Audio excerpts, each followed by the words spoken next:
খাওয়া দাওয়া শেষ করে সৌরেন ঘরে গিয়ে দেখল সুতৃষা ঘরে নেই। বাড়ির পিছন দিকে একটা বাগান আছে, সেই দিকে গিয়ে দেখে সুতৃষা বাতাবি লেবুর গাছটায় হেলান দিয়ে দাঁড়িয়ে আছে আর পাড়ার বাচ্চাদের দোলা খাওয়া দেখছে।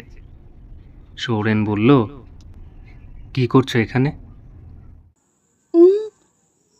ও, আপনি? সুতৃষাকে সে অনেকবার বলেছে সে যেন তাকে আপনি না বলে। বিয়ে হয়েছে 6 মাস হতে চলল, তবু কোনো পরিবর্তন সে দেখতে পাচ্ছে না। তাই সৌরেন একটু রাগ দেখিয়েই বলল, কি আপনি আপনি করছো বলো তো? পিসিমাকেও তো কখনো দেখিনি পিসিমশাইকে আপনি বলতে। তুমি কোন কালে পড়ে আছো বলো তো? আচ্ছা ছাড়ো,